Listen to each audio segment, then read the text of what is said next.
everything. It's like you don't get Right. built digital. It's not And for it fully said, like, on my Instagram page, like, I was so proud to come onto the House floor today to say X, Y, and Z. Representative Cordoni reporting for you. Right. All right, folks. Well, I think we're ready to get started here. Thank you, everyone, for being with us today. My name is Randy Jones. I'm a co-founder at United Public Affairs, formerly National Political Director on Andrew Yang's presidential campaign. We're very lucky to be joined today by members of the communications and I think also digital staff from the Pete Buttigieg campaign for president. The last primary, obviously, former employees of Secretary Buttigieg now. So we congratulate him on all of his success. We've convened today to have a chat on this October 27th National Mentoring Day. I think in politics specifically, but in almost every industry, our mentors are so important for helping us get to where we are now and where we've been. And I remember my father always used to talk about, like so many others, it's not what you do, but it's who you know. But he always added to that those relationships are what you make of them, right? And I think that is a big part of mentorship. So first I want to kick it over to Amy Pritchard of GAINPower, who is graciously hosting this for us and with us today. Amy, why don't you tell us about yourself and a little bit about GAIN? Thanks, Randy, and welcome, Team Pete. I'm very excited to see you all here today, and I just want to welcome you and thank you for participating in this right now and say hey to some of the others who are attending. I am the founder of GAINPower. We launched about 1.5 years ago to be a platform to connect and network and market the folks who work in progressive and democratic politics. We are kind of a next iteration of a previous organization, Democratic Gain, which I actually launched over 18 years ago. So I've been doing this for a while.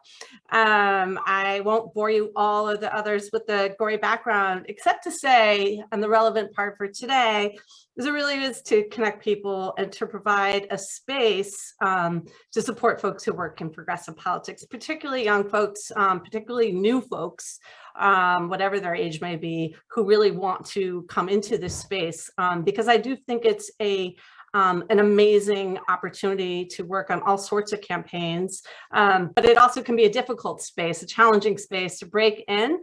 So I think this notion of mentorship is really an important one, and it's so much of why I have launched GAINPower, really to build a bigger network to support folks like you and like the others participating here. I've been very lucky. I've been working in democratic politics since probably before some of you all were born. And I've had amazing mentors in my life, people who really supported me when I was scared, when I was down, when I was between cycles, who encouraged me not to give up, not to change careers, not to go look for other work and to stick in the space. And as we all know, the cyclical nature of our work makes it part of probably what is most challenging about it. But it's also some of the most rewarding work I can ever imagine doing, which is why I've stuck with it for so long. Randy, I want you to introduce the others and let y'all take up space. I'll stick around. I might jump in with a couple questions, but I really want you all to share your stories, and I just want to watch y'all connect with each other. Yeah, so thanks so much, Amy. I think I'd like to go around the horn here and ask folks to introduce themselves. Tell us a little about what you did on the campaign and what you're doing now, if that'd be okay. So let's start with you, Matt. Yeah, I had to figure out how to unmute myself 3 years into Zoom, so that's crushing it to start out with. On the Pete campaign, my name is Matt Cordoni. On the Pete campaign, I was the Deputy Director of Rapid Response. So a lot of war room work with Ro, who's on now, was one of our researchers and spokespeople, but obviously worked closely with everyone here. I'm currently working for Congressman Jake Auchincloss of Massachusetts. He recently took over for Congressman Kennedy, who retired to run for the Senate. I'm the communications director in his official office, run his leadership PAC, MA4 Dems, and I'm also senior advisor on his reelect. Thanks so much, Matt. Let's go over to Roger Grabboy. Hey y'all, it's Roderica Applewhite. I was on Pete as the researcher for the rapid response team, working with Cordoni really closely. Then I went to Michigan Democratic Party, where I am now. I am the senior communications advisor for the party, focusing on the governor's race, Governor Whitmer's reelect. So that's me. Thank you, Roderica, very much. Stefan, please. Hey everybody, I am Stephen Smith. Pronouns are he, him, and his. I was online engagement director for Pete Buttigieg's campaign, but I started as creative content manager. So in this discussion, we'll talk about how to level up. Right now, I'm working as Deputy Chief Digital Engagement Officer for the ACLU, really trying to think through content. How do we create content that's engaging? How do we create content that moves people up the pipeline and gets them involved? And how do we make sure the next generation of talent is nurtured in this space and sent forward, trained and ready to fight? I'm super excited to be here. Thank you so much. Tess. Yeah, hey everyone. I feel like Marisol and I should go together because we actually had the same position on Pete's campaign as Deputy National Press Secretary. He's just really working on proactive pitches around the campaign, his policy work, his platform, that sort of thing, just working with the National Press Corps from South Bend. So it was a really, really fun time. I'm sure he'll share a little bit more from that experience throughout the conversation. And now I'm working as Deputy Communications Director in Senator Padilla's office, Alex Padilla, who is a senator from California and recently replaced our Vice President, Kamala Harris, in the Senate. So it's been a fun opportunity to build a new profile for a very new senator. Great. And Marisol. Hey, like Tess mentioned, I was one of two deputy national press secretaries, working with national press, local press, and Hispanic media. And right now I am the deputy communications director for a senator from Arizona, Mark Kelly. I worked on his campaign and transitioned into the official office, and he's up for re-election next year. So another brand new senator. Tess and I are still twins. You can never not have the same job, actually. That's how this works. Yeah. Yeah, that's what I'm up to now. Great. Well, thank you all so much for that. I think it's widely known that the communication staff in particular from the Pete campaign have all gone on to do some really awesome things. So congratulations to you all. I think in terms of the conversation, I want to start somewhat broadly, and this was for anyone to pick up first if they'd like, but who do you identify in your life as a mentor of yours? And what did that mean to you, right? Who are some of your early mentors, and what were some of the things that they brought to your career, to your life, that you think, kind of helped you get to where you are today? Why don't we start with Stefan? Not a call out. Look at this. No, thank you so much. I think when it comes to mentorship, I would not be where I am today without strong people who caught the vibe and saw what I could do and stood up for me in the rooms that I was not in and in the spaces I had not yet been allowed into. And when I think about that, this isn't just a political conversation. This goes back to my academic career. When I grew up, I was the first Black kid they ever let into the gifted program of my elementary school in South Carolina. That doesn't happen without, oddly enough, the Secretary of Education got involved, Dick Riley back then in the 90s, to throw back for the kids watching. And our principal at the time who really stood up and made sure that there was space for me. It's a guidance counselor in high school. It's my my favorite dean in college. It was Teddy Goff, who's right now one of the heads of Precision, who helped me get my first job after the Hillary Clinton campaign with now Secretary of Labor Marty Walsh, but now was then mayor and was running for re-election. I can think of Greta Carnes, I can think of Samantha Steelman, I can think of Michael Halley in certain instances. I can think of, there's tons of people who stepped in when I needed support, who I was able to build that relationship with, of trust and honesty and vulnerability, if we're being quite frank about mentor relationship. and who helped me get to the next stage of my career. I would not be here without their investment and their time and their belief in me. Absolutely. Yeah. Sorry. Well, I was going to say that sometimes mentors say things to you that you don't realize what they mean until much later. And one of my favorite stories is Elaine Stritch told the story once of this woman who came up to her and said, "I want to follow in your footsteps." And Elaine Stritch looked at her and said, "Well, wear comfortable shoes." That it's not always going to be easy. It's going to be rough sometimes, and you need to be comfortable. And for me, Liz Smith, who was our boss, has been a mentor of mine since 2016. And I remember once in 2015, she said as a half joke, "Always look your best when you're running a gaggle, because someone might accidentally take your picture as well." But what I've grown to understand what she meant was, and working with her for, more than 6 years now, always look your best means always have confidence going into a room, because you're going to need to prove your worth sometimes, even when you shouldn't have to. Liz is very big on creating space for yourself at a table, even if you're not invited, and very big on making sure that that sometimes you'll unfairly need to justify why you're in a room, like Stefan said. Always look your best. You can always feel your best. You can have the confidence to do the job that you were born to do.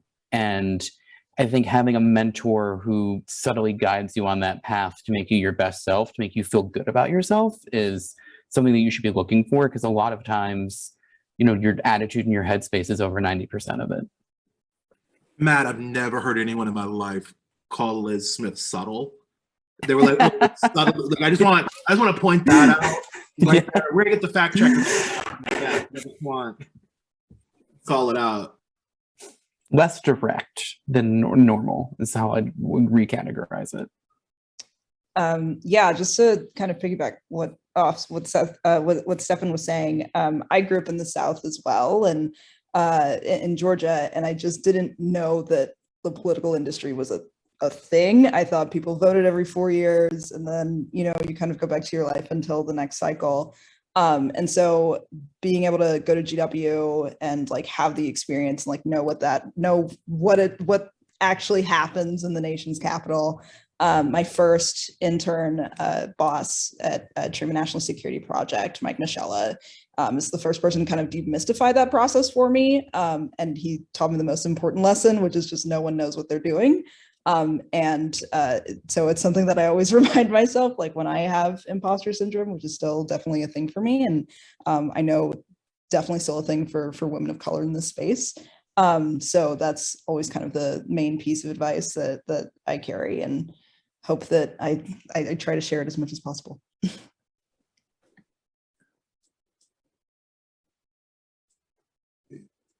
Does Marisol anything there? Yeah, I've had quite a few mentors. Some were not necessarily, I don't want to say willing, but I definitely built a relationship with them, not under the circumstance of like them thinking they were going to impart all of their wisdom to me step by step. I don't think they're really looking for that, to onboard someone like that. But I think it's really important to sort of force your way into that door sometimes, and get feedback from your bosses, whether they're in your office or counterparts in other fields, to kind of get some feedback from them. And I wouldn't say it's always like a lovely hand-holding relationship of having a mentor. Sometimes you gotta like really work your way in there and kill them with kindness to kind of pick their brain. I think he wouldn't mind me saying this, but now Adam Schiff's chief of staff, but was my first sort of press boss when he was communications director at the time. And he's definitely like sort of a gruff person, and not like the most, doesn't exchange pleasantries every morning, but I didn't take offense to that. I just sort of like weaseled my way in there and began melting his cool exterior, and picked up a lot of really great advice from him along the way. So I wouldn't say you necessarily have to be welcomed with open arms every time. If you really do the job, keep your head down, and seek out that advice, I think you can kind of build those relationships a little bit more naturally throughout your, starting off in your career and throughout it as well. Thanks. Yeah, I feel the same way. I had the same kind of like experience as Tess. I honestly didn't know what a mentor was until I went to college. I didn't think that was a thing at all. And so I only learned that from other college students, that that's something that you should look out for or seek out. So it was actually really hard for me to do that. But I think I had more like validators that were helpful in terms of getting my foot in the door for political jobs and for political campaigns, just because of a lot of the volunteer work that I did on campaigns when I was in college in California, and through just like making friends and you know, working hard and proving that I can do the work and outwork others.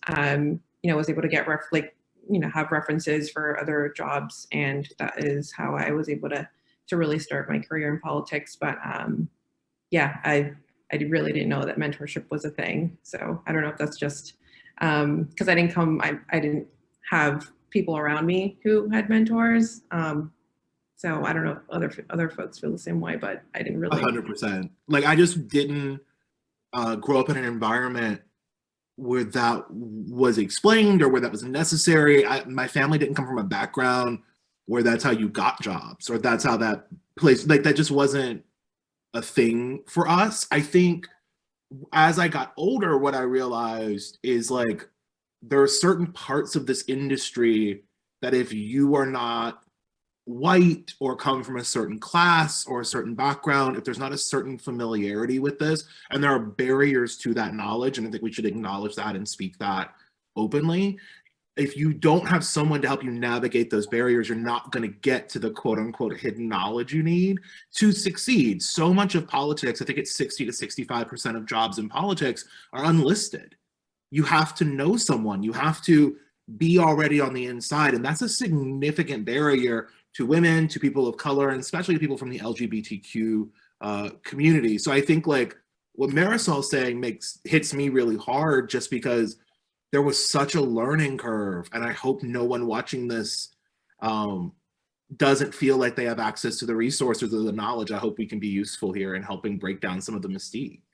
Yeah, the only time I heard about an opportunity for a campaign was like a volunteer opportunity, and that's how I started. Otherwise, like, I'd never heard of a job opening for a campaign. Like, it was just very word of mouth. It's still really word of mouth. I was going to say, as someone who has been on a tirade for a couple decades to try to get people to post their jobs, right? It is hard. It is such an insider network of people. So that you guys have obviously, you know, now been doing this a little while.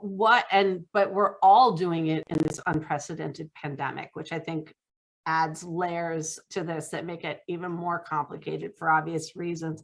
What are some of the things that you've done over the past year to stay connected either to your mentors or to your mentees, by the way? I'd love to hear about you mentoring others, Right. not who mentored you.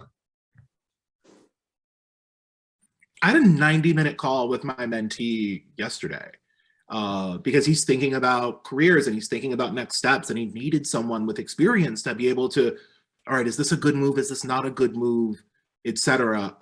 Really quickly, sorry, just wanted to go back, Amy, to what you just said. Like, it's so hard about getting people to list jobs and opportunities. And what that does is, especially when you combine it with something like not paying your interns or paying them super low or unpaid internships, what we end up with is a self-reinforcing system where only the ones who know, who have the knowledge, are able to navigate it.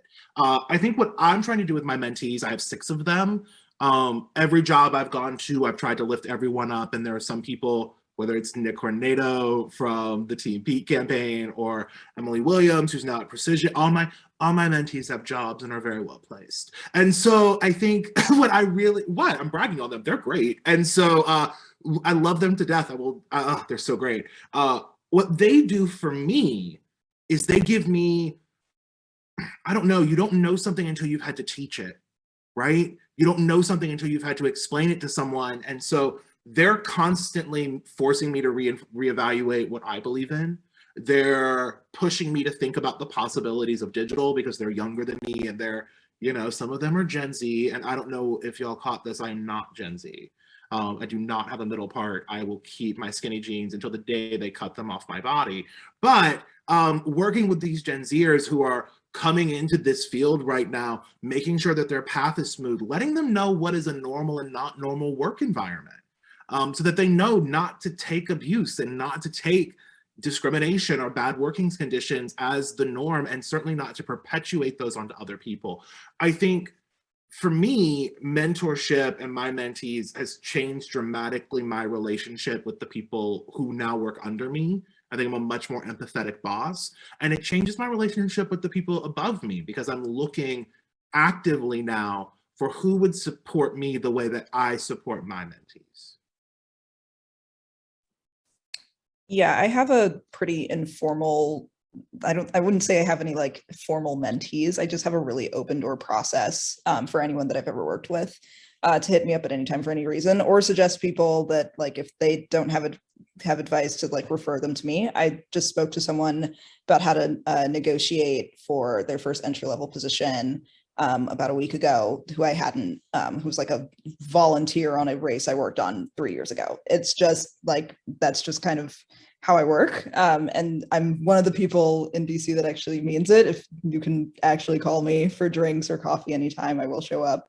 And so that's kind of the relationship that I've had. But I agreed with Stefan, when I managed staff at Emily's List, it was really helpful to kind of have that process with them, check in with them weekly, and like have the whole thing. And that was one of the things that I really enjoyed about kind of the structure of working at a place like Emily's List versus a campaign. I had the time to really be that kind of asset for people that were obviously not going to be there for their entire careers and wanted to know what the next step looked like. And so that was kind of my experience. But yeah, that's I'm pretty a la carte with the advice I give out. And Rhoda doesn't sleep, so it's like 24/7, whatever you need. I was her roommate in South Bend, so whenever you need her, day or night, just give her a ring. And I'll just say, for pandemic networking, yeah, rough. Wouldn't wish it on anyone, but unfortunately, it's the position that we're in.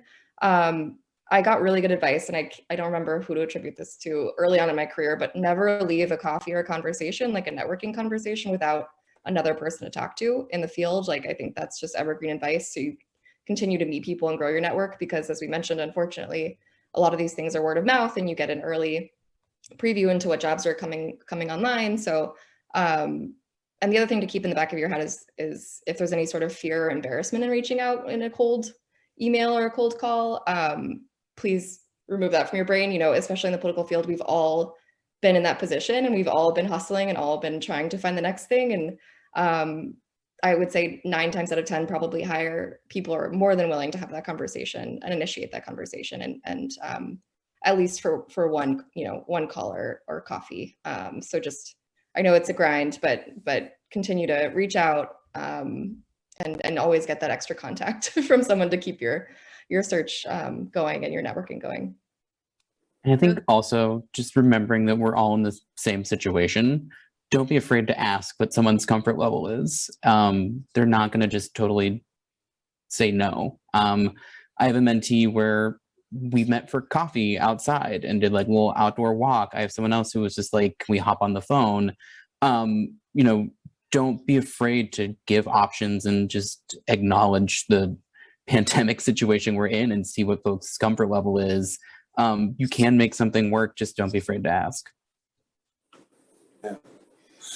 Actually, Roderick, I wanted to go back to something that you said early on, which was the idea of imposter syndrome and how mentors can be helpful with that. I've started on the YANG campaign as the National Press Secretary.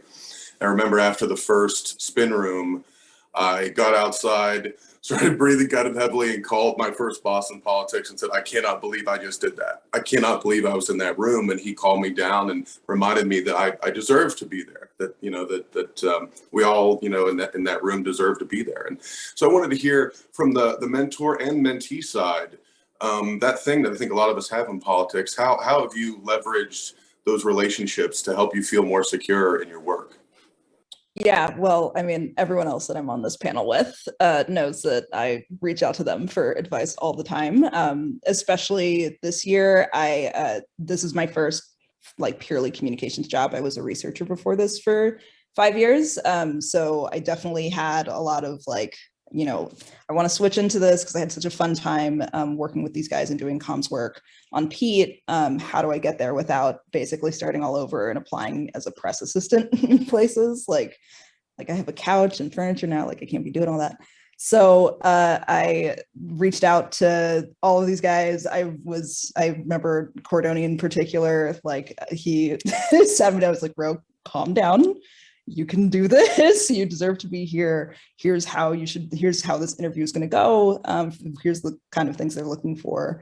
And here are examples of all the things that you did on Pete that are really helpful. So I think it's really good to have a good like group of people that you can like soundboard off of to know that stuff.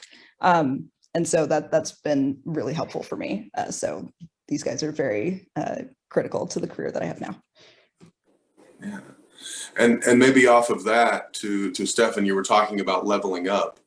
In that way, what's your experience with leveraging these relationships that we have to improve your career, to actually level up and get positions that you think you're worthy of, but maybe afraid to approach it first?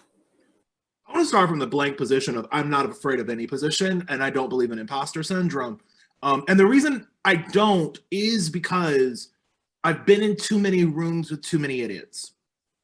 I'm sorry, I have. I went to Brown University. I have been with the cream of the crop. I've seen the A kids. I've seen, hung around with the Princess of Greece, Donatella Versace's daughter. Like, I've done the thing and seen the thing, and I've been in politics for 5 or 6 years. A lot of these people are dumb.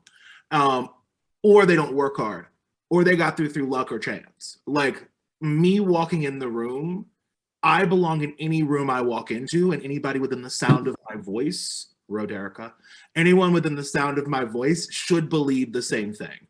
You belong in any room you walk into. And I think going in with that sort of confidence can shift the conversation. So like, I used to work on a television show called Drunk History, which where they would get drunk and reenact historical things on Comedy Central. So I did most of season 4 of Drunk History. I started out as their researcher. One of 7 or 8 people in the writer's room pitching stories. I not only did that job really, really well and like really came and gave it my all, I started joining the host of the show on his cigarette breaks, Derek Waters. And we would take that time of just like one-on-one connection. A cigarette break is what, 4 to 7 minutes, depending on the weather and how fast you're smoking. So 4 to 7 minutes with him somewhat periodically to be like, your Twitter sucks, right? What are you doing on Snapchat? Y'all ain't got a YouTube channel. Just like poking him about digital. Eventually, he cut the writer's room down to just 2 people. I got to stay, and I kept having those conversations. What are you doing here? Or how are you thinking about this?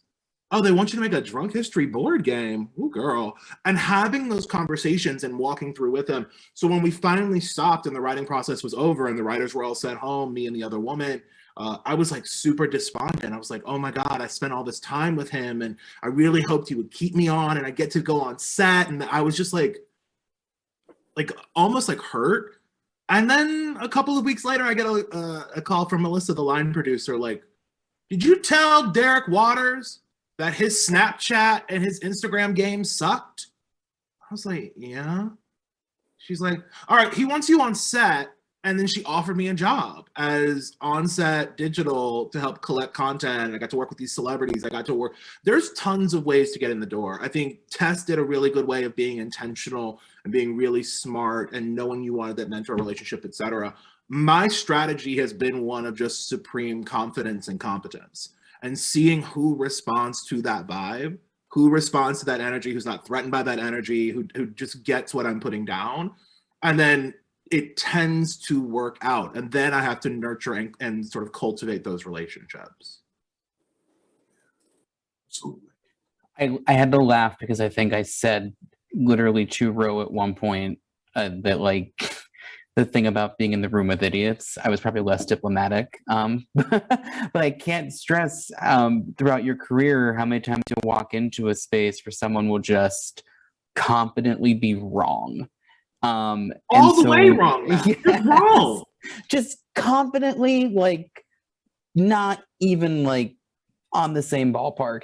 So it's you need to understand that you can't be afraid to step up and go into the room and be that person, because someone less talented than you is way braver than you are, and you deserve to be there. I think the next question for me is going past just the mentor relationship into when sometimes the mentee might become the mentor. I look back at so many of the folks that helped me early in my career in state politics, and then the ways that I'm able to help them now with so many of the things that I've learned kind of going up the ladder. But I also think it's really important to remember to stay connected with those folks, because I think they can continue to teach you new things going through life. They may have started as a career mentor, but as I'm getting older, I think those folks are becoming a much different role in my life as far as more of a mentor on life. I'd like to hear if anybody has a similar experience for themselves. There is nothing cooler, Randy, than your mentor who knew you when you knew nothing, you growing into becoming a peer. That is amazing. And so when I think back to Teddy Goff, I think is a really good example here. I literally, I think, had a weekly call with Teddy.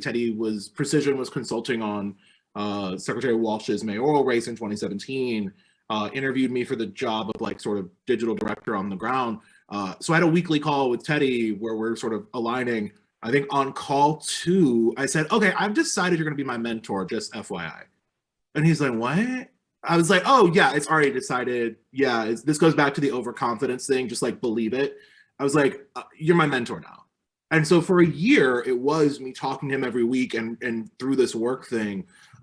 When that job ended, he called me while I was driving across country and gave me some really smart advice that I didn't listen to about professionalism and how to grow and how to get ahead. But it was like really wonderful advice that I just couldn't stick to.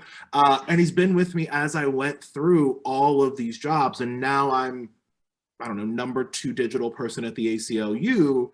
And it's the inequality between us went, you know, from who the fuck am I to Teddy Goff, sorry, language, to a lot more equal and a lot more, I can come to him as a peer and I can talk to him about management, and I can talk to him just about, it became less, the power imbalance became less visible in our relationship, and it became way more, in my opinion, equal and proactive, and I was so thankful for that.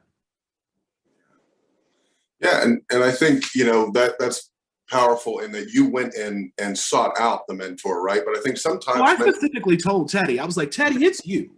It's going to be you. Yeah. Yeah, and I think I'd like to go around the horn here a little bit on, you know, with those mentors, do you think that you actively sought them, or and sometimes did they come and grab you?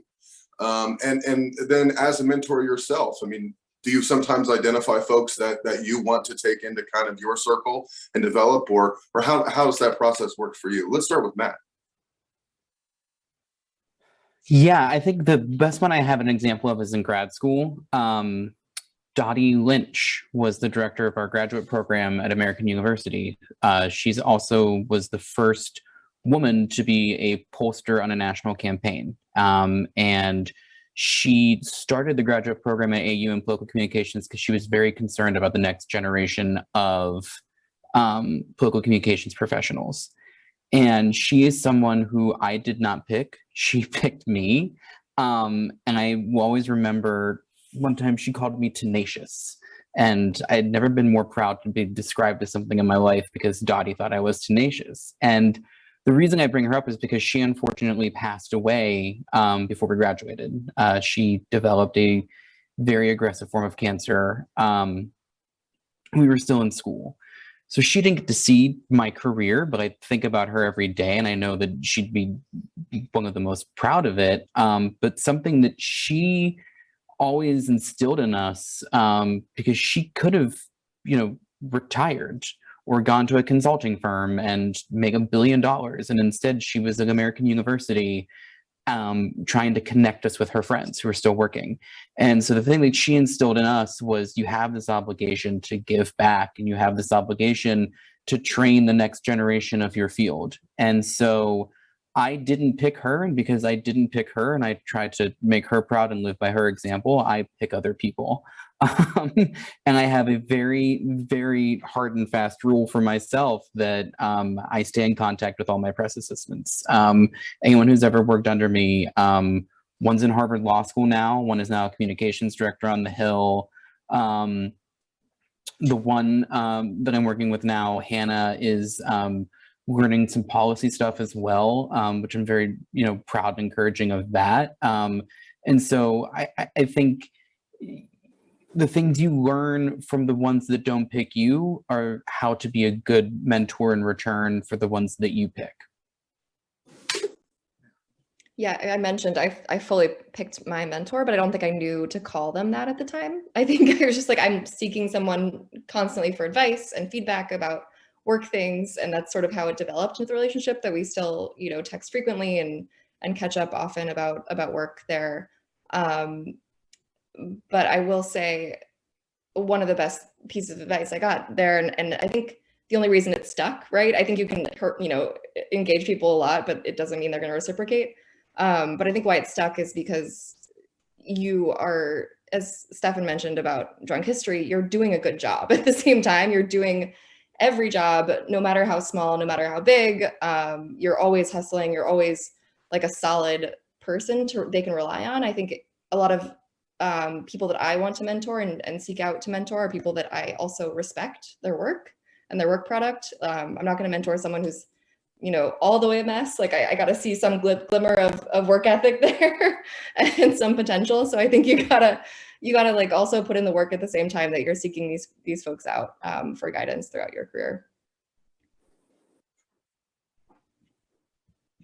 Marisol, anything there?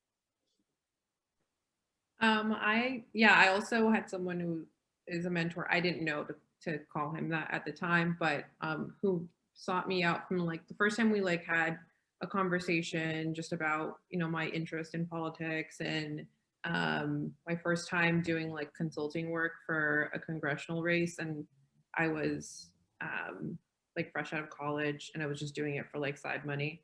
And like he talked like through what that process looks like this is how you like write a script, this is how you like send something for approval, this is how you like engage with a candidate, and it was really helpful. And he just kind of like demystified like what that process is, because I'd never done it, and I was like, oh, this is actually really easy. And a lot of people who are paid consultants and were being paid way more than I was didn't know what the fuck they were doing. And I was out of college and had better ideas, so it gave me some confidence there, and my ability of actually being able to do communications work. And then he kept like recommending me for jobs and sending me job postings, and I'm like, I'm not qualified for this stuff. I can't be like a deputy press secretary in the Senate. I just graduated from college. I don't have experience. And he's like, you don't understand. Like you can just apply. Like you can people. Like I can recommend you to someone who's very well connected in paid media and politics. And he would explain the difference between a job for like a PAC versus a job on a campaign. And all that stuff was really helpful for me, especially out of college, when the only thing that I knew was like a campaign on a presidential race. I didn't realize there were PACs. There were all these other types of campaign work that you could do, especially in communications. So it was helpful to have someone who believed in my ability to do the work, and who was always like aggressive about being a validator for me on my behalf, and like actually using his network, which I think the problem is like a lot of dudes in this work will say that they would like to be an ally and supportive, but the way you want to be supportive is by actually recommending someone's resume for a job, and like putting in that work, like using your network to get someone a job, and not just like saying that you're supportive of someone and we'll get coffee with them sometime. So Josh Wolf from AL Media is that person for me, and he was always willing to put his name and his brand out there to help me and get my foot in the door in this work. Thank you. I think at this time I would like to remind folks watching that we are definitely asking for questions. If anybody has anything they'd like to ask, please throw it up in the chat. Amy, anything else for you here as we close in on our last 15 minutes here? Hopefully we do get some audience questions. So many thoughts. I mean, obviously, I'm sitting here reminiscing on my own mentors and mentees, you know, and I'm just loving hearing your stories. I miss networking with people. I miss real life things. I'm still not ready for them, by the way, but I miss them, even though I'm not ready for them. You know, and I just so appreciate, you know, hearing from your stories, the challenges that you have. I think it's so important that we take time and take space. I have the temptation to ask you all sorts of Team Pete stuff because I have all sorts of curious questions just about the campaign, but I want to stay on point here, stay on topic. Lots of questions about comms, lots of questions about digital. I will ask a question that's a little bit career focused, and I say this more just for one, for those of you who are working on the Hill or members. I am curious if you went to the jobs that you have, and maybe even you, Stefan, in the you know, whether you went to, I'm just going to use it like the job versus the campaign, right? If you went for stability, or if you went for because you know, it was just like the next natural thing. I am thinking about just, again, the lifestyle, the real true campaign lifestyle. Yeah. Not that you're not all doing campaign work. It is all political. It is all progressive work, but I'm curious about that. And again, thinking about advice for folks about kind of moving around into different type of sectors. Anyway, jump in. No, I'm saying I got this. This is my question. Everyone in this chat, hey Team P people who've been to my apartment in South Bend, everything in that apartment was rented, and they know it was rented. Like, that's like the thing about political jobs is the hardest political job to get is your first one, because of the barriers to get in, as the pipeline issues we talked about earlier. For me, I caught the political bug after 2016. Drunk History ended after I did the on-set thing. It was super dope. And then I went to go work for Hillary Clinton as deputy digital in Michigan. And so after that ended, I had a revelatory moment of, I want to be in politics. This is what I want to do. I'm older than everyone else. I've not wasted, but spent a considerable amount of my 20s in graduate school in a completely different industry, trying to climb a completely different ladder. So the drive back after Hillary Clinton lost from Detroit to Los Angeles, very sad drive, lots of Taylor Swift. I was feeling it all. But what I did in that moment was decided that I needed experience, I needed it quickly, and I needed the titles. So I literally set out on a plan, and you can see it on my resume, where I did back-to-back campaign work for 5 years. I did 4 campaigns and worked for a state party, including Pete. And just moved. I went from Detroit to Los Angeles to Boston, sold everything I had to move to Boston, including my car, Bertha, my Volkswagen Jetta station wagon, may she RIP always. Sold her to get a job and lived in Dorchester. Moved to Albuquerque, New Mexico to work for Senator Heinrich, and then got traded to the state party and became their first digital director, and then moved to South Bend, Indiana, and then moved to, now I'm in DC. Practical advice to do this: 1, get a job. I don't care what the job is, doesn't matter what the political job is, get a job, do it perfectly. Meet everybody, be good at your job. Being good at your job is half the battle. 2, don't be afraid to avoid DC. I just moved to DC now, towards the middle stages of my career. I built my entire brand outside of DC. You can do it. I promise you, it's not that hard. 3, if you have to ever pick between titles and money, pick the title. It's the title that gets you the job on the next one. When I got hired at Pete's campaign, I was creative content manager. In August of 2019, I negotiated that to deputy platforms manager because that was the job I was already doing. And they created that job for me. In January of 2020, I became online engagement director. Right? My material job didn't necessarily change that much from beginning to end, but having that title opened up a complete world of difference. And then finally, number 4 is rent your furniture. It's hard to go back around. It's rent your furniture. It costs me $200 a month on a campaign salary to never have to worry about boxing anything up, to not own anything. They'll come and get it when the campaign's over with. You call some guys with a truck and they come and they take it. Done. And everything else fits in the back of my car. Number 5, find your happy places as you move around. My happy places are a Chinese food place, a nail salon, a hair or barber spot to get that done, and a movie theater because I'm gonna watch a Marvel movie wherever I'm at.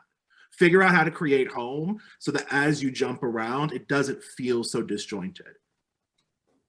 Yeah, I Yeah. have to. Oh, sorry. Ooh, you go. Okay.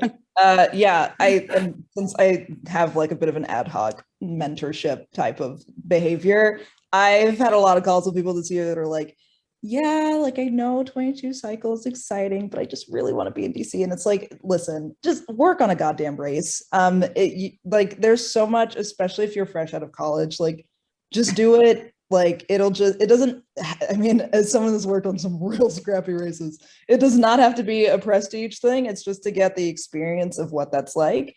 And it's a very small world. Like my transition, I thought it was going to be a much harder transition for me working for some pretty like fringy candidates. And now I'm working for, you know, the top gubernatorial race for the 2022 cycle. It's a very quick trajectory. It's much faster if you want to do if you do campaigns. But I will say with that too, I think you need to also decide whether you want to do governance, like my Hill friends on this call, or like campaigns. I think it requires comms is a little different because comms, you're kind of always in campaign mode because your job is to elevate your principal.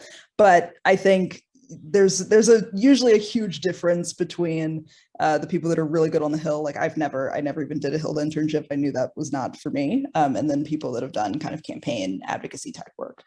So figure out what that is. If that means you have to go do a Hill internship, go do that.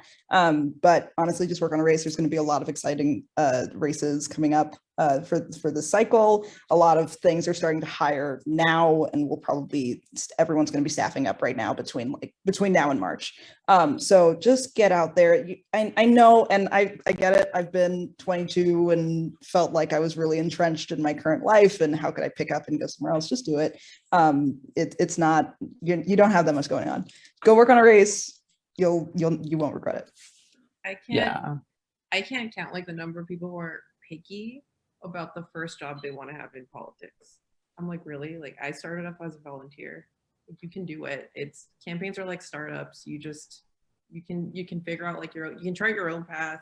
Like it's very easy to move up within the campaign if you do it right. If you talk to people, like what Stefan has said, there are a lot of people who are picky though about the first job that they want to have. Like I want to have real responsibilities. Like no one's going to give you that unless you've actually proven yourself. And like it's very easy to do that on a campaign. Most of the time there isn't an actual org chart. Like you don't know who's in charge. So you can kind of, take on tasks and propose ideas as long as you're the person that is able to come up with a plan to execute it and actually do it. Like people will trust you and give you more responsibilities, and that's how you're able to grow. But don't be picky. Just do the work hard. If it might be a role that you think is beneath you, but if this is your first time like entering the world of politics, you should do the job that you have, even if it's something that is like beneath you, and just do it really, really well. And like keep your eyes peeled for when someone has a to-do list and like things are falling off the to-do list, and be the person that steps up and is proactive about taking that off someone's plate, because you want to make yourself a useful team member, and you have to do more to stand out as part of a team when you are starting off in the world of politics and like starting off in campaigns. So it really is your responsibility to prove yourself, and you should not expect other people to just recognize you and automatically like see that you're doing a great job. Like you have to, you can't be humble. Like you can't be a wallflower on a campaign. You really do need to talk to people and demonstrate that you're capable of the work that you're doing, even if it's a small project. Yeah, I was gonna say that a few things that Stefan said that triggered me is, one, DC will always be here. Oh my God, Amy, your dog. Amazing. Don't be afraid to leave it and come back. It's not going anywhere for better or worse. And Right. not being afraid to, get out there on the trail. Like Rose said, my first job in politics was for Governor O'Malley's presidential campaign in 2016, which did not make it much past Iowa. But it was where I learned a lot of skills, and not only where I made most of my professional connections that have led to every job since then, but it's where I made some of my best friends that I still talk to this day. It's been helpful professionally as well. And in terms of, coming to the Hill, I think what Marisol said is, don't, two things Marisol said that are amazing. One, you can't expect to walk out of college and become Josh Lyman the next day. And I feel like there's an unrealistic expectation in media as to what working in politics is going to be like. And when you're 23 and it's not that the day after college, you become very disenchanted.